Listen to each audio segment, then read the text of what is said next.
It began on the night the wind simply stopped, as if the earth itself was holding its breath, waiting for a command that had not yet been spoken. The silence was not empty. It was heavy, pregnant with a presence that felt older than the mountains and deeper than the sea. Elias knew the sound of silence well. He was a man of the soil, a mechanic who had spent 40 years fixing engines that refused to turn and mending fences that refused to stand, living on the edge of a small town in Nebraska where the horizon stretched out so far it seemed to curve back into yesterday. Since his wife, Sarah, had passed 3 winters ago, the silence had become his only constant companion, a roommate he never asked for but couldn't evict. But this silence was different. It wasn't the quiet of loneliness. It was the quiet of a cathedral before the choir draws breath. Before we walk further into the dark together, I want to ask you something personal. Have you ever looked at the night sky and felt a sudden, inexplicable urge to cry, as if you were homesick for a place you have never been? If you have felt that pull, that strange spiritual gravity, leave a yes in the comments below right now. It is important to know how many of us are listening, and if you are seeking the truth behind the veil, make sure you are subscribed to this channel, because the story we are telling today is not just a story. It is a memory of things yet to come. Elias sat on the porch, his calloused hands wrapped around the mug of coffee that had gone cold an hour ago. The clock inside the house ticked, but out here time seemed to have dissolved. He looked toward the family plot, a small fenced-off square of land on the hill where Sarah lay, and that was when he saw the light. It wasn't the harsh beam of a flashlight or the cold glow of a street lamp. It was soft, pearlescent, a shimmering luminescence that didn't cast shadows but seemed to absorb them. It was hovering right over the graves. A man of lesser constitution might have run for his shotgun or locked the doors, but Elias felt a strange paralysis, not of fear, but of reverence. He stood up, his knees popping, and began to walk toward the hill. The grass made no sound under his boots. The crickets had ceased their song. The closer he got, the more the air began to vibrate. A low hum that he felt in his teeth and in the marrow of his bones. And then he saw him. Standing by the headstone of his late wife was a figure. It was tall, perhaps 7 or 8 feet, with limbs that were too long and slender to be human, wrapped in a fabric that moved like liquid mercury. The being was not terrifying. It was devastatingly beautiful, possessing a geometry that the human eye struggled to resolve. But what stopped Elias in his tracks, what made his heart hammer against his ribs like a trapped bird, was not the alien nature of the creature. It was what the creature was doing. The alien was weeping. Great, silver tears were rolling down a face that seemed carved from starlight, dripping onto the dry earth of Sarah's grave. Elias stood 10 feet away, trembling. He cleared his throat, a rough earthly sound that seemed to shatter the sacred atmosphere. "Who are you?" he whispered, his voice cracking. The being did not startle. It did not turn aggressively. It moved with the slow, fluid grace of underwater kelp. It turned its face toward Elias. The eyes were large, dark pools devoid of whites, but within them swirled galaxies of compassion, a depth of sorrow that Elias had never seen in a human face. The creature did not speak with a mouth. The voice bloomed inside Elias's mind, clear as a bell, warm as a summer wind. "I am a watcher," the voice said, resonating in his chest, "and I am grieving the intermission." Elias frowned, confusion warring with awe. "Intermission? You're crying over my wife. Did you know her?" The being turned back to the grave, placing a long, slender hand on the granite stone. "I know the energy that once animated this vessel. I know the frequency of her spirit. But I do not weep for her, Elias. I weep for you." The mention of his name made Elias stumble back a step. "How do you know my name? What are you?" The being straightened up, towering over the old mechanic. "We have many names. Your ancestors called us angels or demons or gods. Your scientists call us visitors. But we are merely the gardeners. We tend the nursery." Elias felt a surge of defensive anger, the kind that comes when grief is touched too roughly. "She's not a plant in a nursery. She was my wife. And she's gone. She's in the ground." The alien shook its head slowly, a gesture so painfully human it hurt to watch. "This is the tragedy of your kind," the voice echoed, sounding like a cello played in an empty hall. "You are a species of amnesiacs. You have forgotten the architecture of the universe. You stand over these mounds of dirt and you cry because you think the play is over. You think the curtain has fallen and the theater is empty. You have no idea where they really go." Elias felt tears pricking his own eyes now. "I know what the Bible says. I know she's with the Lord, but that feels far away right now. It feels like a story I tell myself to sleep." The creature moved closer, and the air grew warm. "The book you speak of contains maps you have yet to learn how to read. The carpenter, the one you call the sun. He tried to tell you. In my father's house are many mansions." Did you think he was speaking of brick and mortar? Did you think he was speaking of a place you go only after you rot? The creature pointed a long finger toward the sky, specifically toward the constellation of Orion. He was speaking of dimensions. He was speaking of physics you have not yet discovered. The grave is not a prison, Elias. It is a waiting room, and the door is about to open. Elias looked at the grave, then back at the being. "Why are you telling me this? I'm nobody. High-fix trucks. I'm just an old man waiting to die." The alien knelt, bringing its face level with Elias. Up close, Elias saw that the creature's skin was shifting, like sand in the wind. "Because the harvest is near, the great gathering.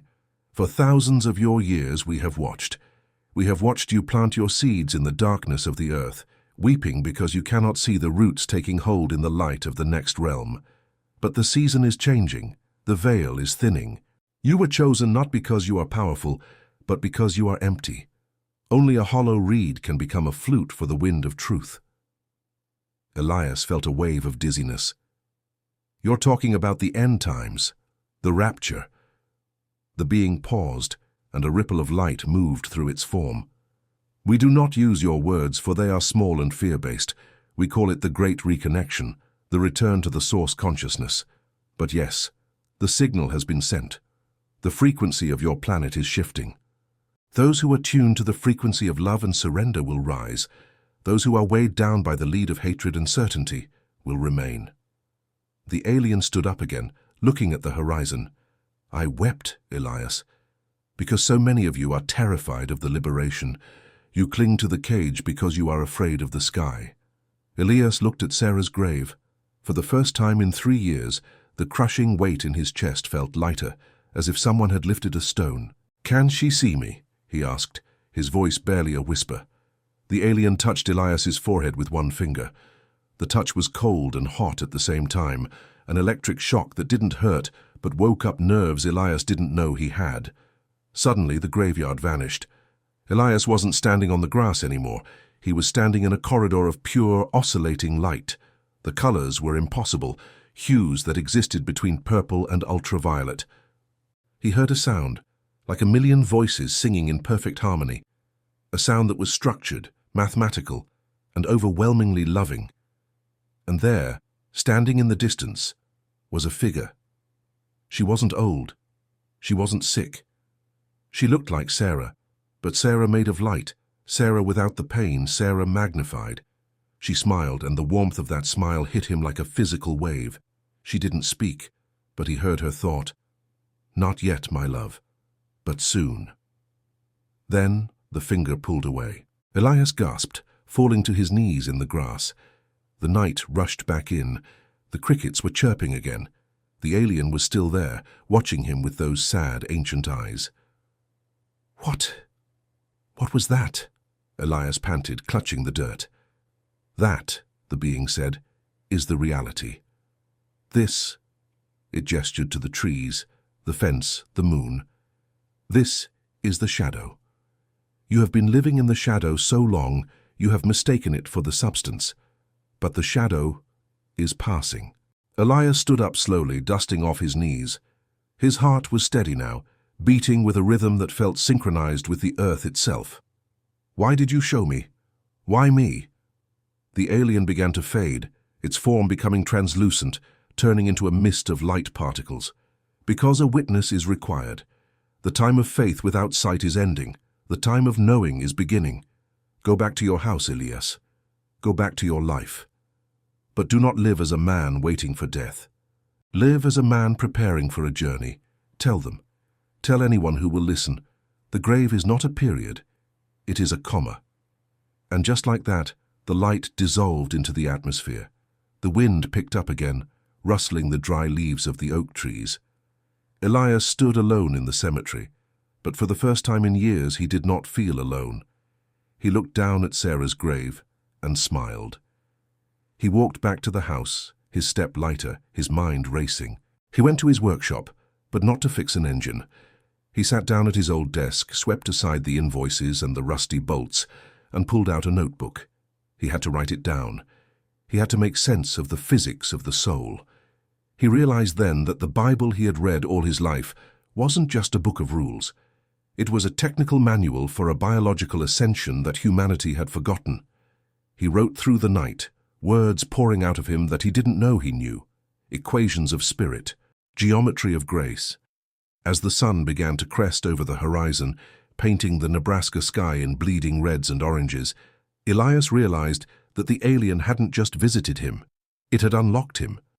But the story doesn't end here. In fact, this was only the first contact. What happened the next night would challenge everything Elias thought he understood about God, the devil, and the space between the stars. Because the next night, the visitor didn't come alone. And they didn't come to weep. They came to work. The second night arrived without ceremony. Elias had spent the day in a fog of exhausted euphoria, moving through the motions of living while his mind replayed the impossible memory. He told no one. Who would believe him? The folks at the diner would think the old widower had finally cracked under the weight of loneliness. The pastor at the small Baptist church might call it demonic deception. So Elias kept his mouth shut and his notebook hidden, scribbling theories about dimensional frequencies and spiritual wavelengths whenever his hands were idle. He ate a simple dinner of canned soup and stale bread, barely tasting it. As the sun descended and twilight painted the farm in shades of violet and amber, Elias felt a pull, a magnetic tug in his chest that directed his gaze toward the north field, the one he had stopped plowing 2 years ago when his back finally gave out. He grabbed his jacket and walked out into the cooling air. The field was overgrown now, wild grass and thistle reclaiming the land. But as he approached, he saw them, not one light. 7.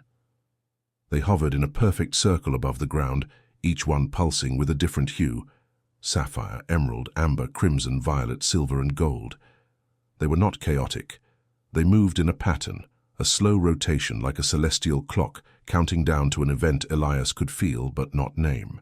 He stopped at the edge of the field, his breath shallow. The air smelled different here, like ozone after a lightning strike, sharp and electric. Then, one by one, the lights descended.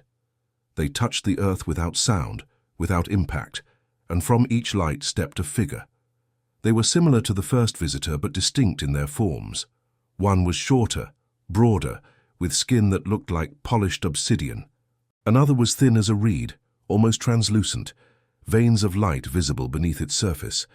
A third had what looked like wings folded against its back, though they were not feathered but composed of shifting geometric patterns. They stood in a circle, and in the center of that circle was the first one, the watcher who had wept over Sarah's grave. It turned its gaze to Elias and extended a hand. "Come," the voice said, not with authority but with invitation. "So we have much to show you, and the night is short." Elias hesitated only for a heartbeat. Then he stepped forward, crossing the invisible threshold between the world he knew and the world he was about to discover. The moment he entered the circle, the ground beneath him changed. It was still solid, but it felt alive, thrumming with energy. The 7 beings closed the circle around him. "Do not be afraid," the watcher said. "We are not here to abduct or harm. We are here to prepare. You asked why you were chosen. Tonight you will understand." One of the beings, the one with obsidian skin, stepped forward. Its voice was deeper, resonant like a drum in a canyon. "Elias, son of dust, do you know what a frequency is?" Elias nodded slowly. "It's a vibration, a wavelength, radio signals, sound waves, that sort of thing." The obsidian being nodded. "Your body is a frequency. Your thoughts are frequencies. Your emotions are frequencies. Everything in this universe is vibration condensed into form. The material world you experience is simply energy moving at a slow enough speed to appear solid. But there are other speeds, other layers. What you call heaven is not a place above the clouds. It is a frequency above your perception. Elias felt his mind stretching, grasping at concepts that felt simultaneously foreign and familiar, as if he had known this once, long ago, and forgotten. The translucent being stepped forward next, its voice like wind chimes. Your species is undergoing a shift. The planet itself is changing its vibrational rate. This is not metaphor. This is measurable. The Schumann resonance, the electromagnetic heartbeat of your Earth, is accelerating. Your scientists have recorded it, but do not yet understand what it means. Elias frowned. What does it mean? The Watcher answered.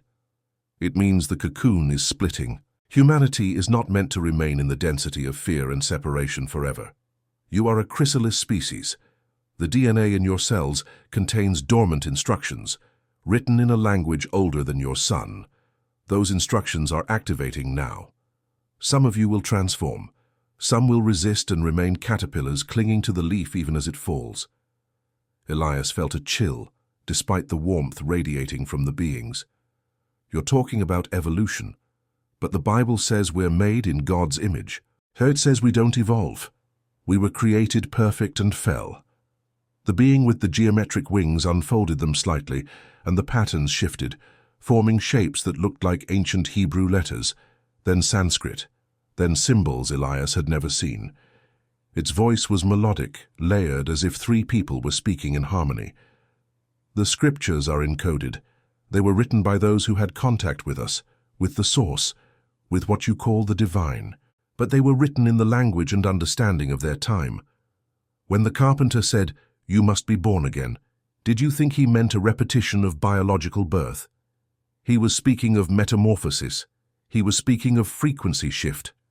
The kingdom of heaven is within you because it is a state of resonance, not a geographical location. Elias rubbed his temples. So you're saying Jesus was... What? An alien? The Watcher raised a hand. No, do not reduce the mystery to fit your categories. The one you call Jesus, Yeshua, the Christ, was and is the perfect resonance of the Creator made flesh. He was source consciousness incarnated into density to show you the path back. He was not alien. He was what you are meant to become, fully human and fully divine, a bridge between dimensions. He demonstrated what is possible when a human being vibrates at the frequency of unconditional love. The silver being, which had been silent until now, spoke. Its voice was crystalline, sharp, precise. The event you call the rapture is not a magical evacuation. It is a vibrational sorting. Those who have attuned their frequency to love, forgiveness, humility, and surrender will naturally rise into the higher dimension. It is not reward or punishment. It is physics. A helium balloon rises not because it is morally superior to a rock, but because its density is different. Elias looked around at the seven beings. Why are you telling me this? Why not land on the White House lawn? Why not announce yourselves to everyone? The obsidian being answered. Because fear is a low frequency. If we revealed ourselves en masse, the majority of your species would react with terror, violence, and denial. The governments would weaponize the revelation. The religions would fracture further. We do not intervene in free will. We can only guide those who are ready to see. You are a seed, Elias. What you learn tonight you will carry into the soil of your community. Some will reject it. Some will water it. That is not your concern. Your task is only to plant. The Watcher stepped closer, placing both hands on Elias's shoulders. The touch sent a wave of warmth through his entire body, and suddenly he was no longer standing in the field. He was somewhere else. He was standing in a vast, infinite space. There was no ground, no sky, only light in every direction, and in that light he saw shapes, millions, billions of shapes, human shapes. They were walking or floating, moving with purpose toward a single point on the horizon, a brightness so intense it should have blinded him, but instead felt like coming home. He recognized faces. His mother, who had died when he was 12, his father, who had worked himself into an early grave, friends from school, soldiers he had served with in Vietnam. And there at the front of the procession, walking with a grace that made his heart ache, was Sarah. She turned and looked directly at him. Her lips moved, and he heard her voice, clear as a bell. "Elias, this is not the end. This is the intermission. The second act is about to begin. Hold on just a little longer." Then the vision dissolved.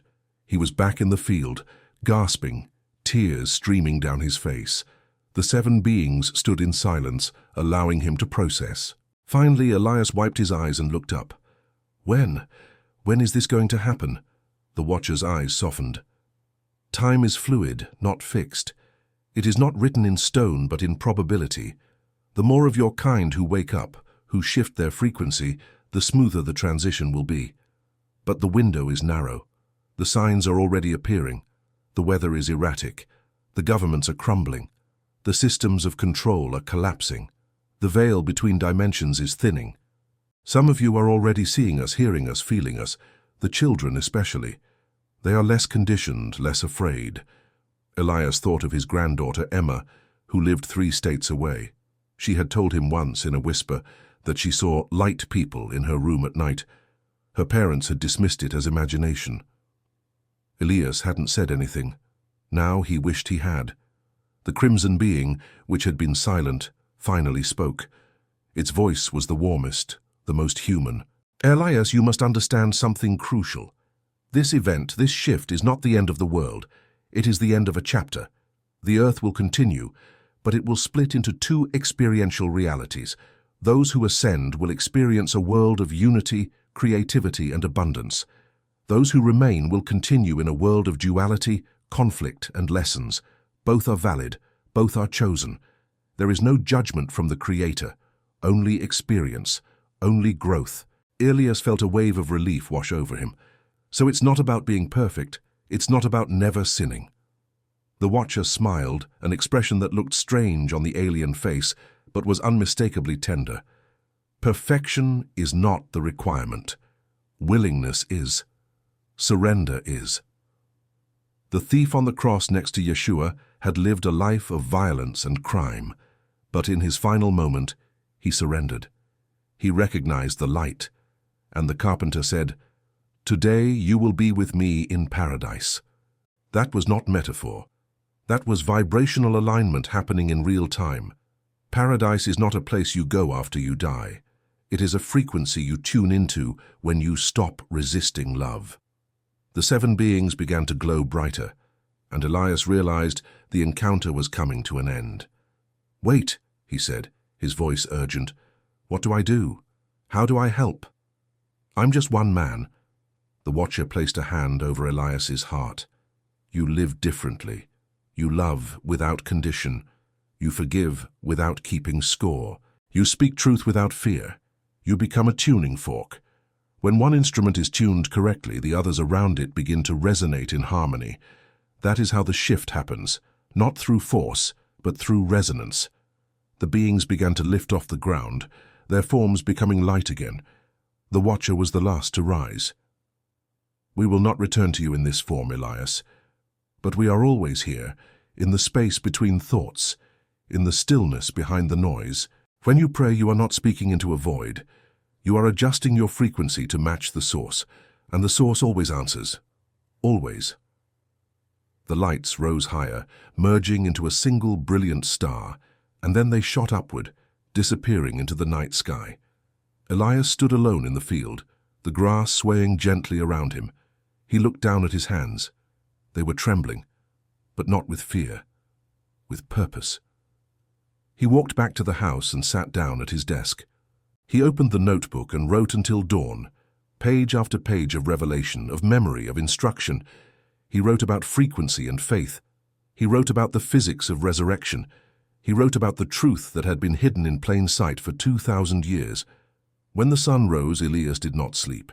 He showered, dressed, and drove into town. He went to the diner where he had breakfast every Sunday. He sat in his usual booth. The waitress, a kind woman named Dolores, poured him coffee and asked how he was doing. Elias looked at her, really looked at her, and saw beyond the tired eyes and the forced smile. He saw the light inside her, dim but present, waiting to be acknowledged. "Dolores," he said gently, "do you ever feel like you're homesick for a place you've never been?" She paused, the coffee pot suspended in mid-air. Her eyes welled up. "Every single day," she whispered. Elias smiled. "Me too. But I think we're about to go home." She didn't understand, not fully, but something in her stirred, a dormant seed receiving its first drop of water. Over the following weeks, Elias became a different man. He didn't preach, he didn't argue, he simply lived from a place of quiet knowing. He helped neighbors without expecting repayment. He forgave old grudges. He spent hours in the workshop, not fixing engines but crafting small wooden crosses, each one carved with a spiral symbol the beings had shown him, a symbol representing infinite expansion. He gave them away freely. Some people thought he had lost his mind. Others felt strangely comforted in his presence. The pastor invited him to share his testimony at church.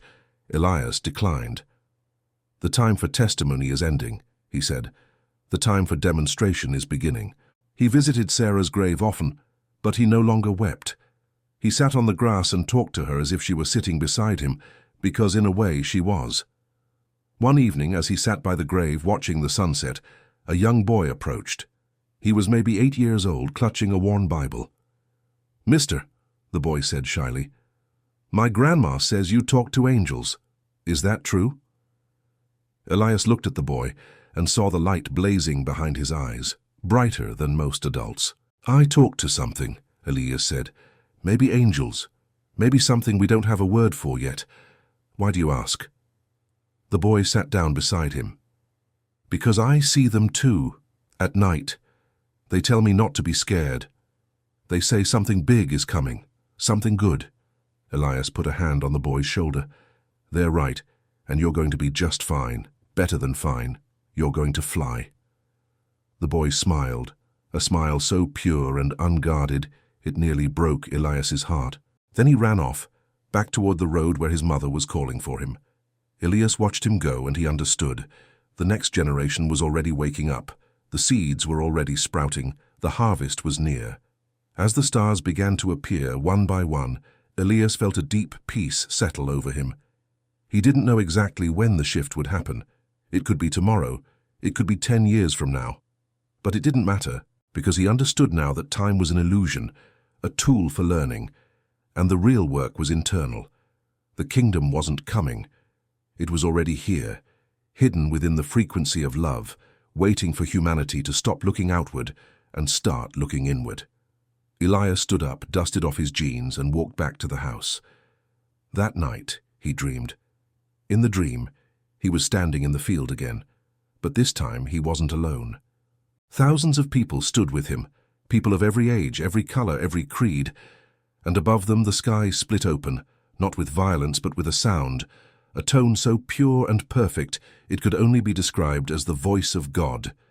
And in that moment, every cell in his body remembered the origin, remembered the purpose, remembered the destination. He woke up before dawn, his face wet with tears, but his heart light. He went to the window and looked out at the land, at the hills, at the sky turning pale with the promise of morning. He whispered into the silence, knowing it would be heard. "I'm ready." And somewhere, in the space between dimensions, in the frequency above fear, a watcher smiled. The intermission was ending. The second act was about to begin. And Elias, the simple mechanic from Nebraska, who fixed broken things, had become a witness to the truth that the grave is not a period but a comma, that death is not an ending but a doorway, and that the ones we love are not lost but waiting, just on the other side of a frequency we are learning, slowly, painfully, beautifully, to tune into. Perhaps the sky was never above us. Perhaps it was always the light that appears when we stop running from the truth.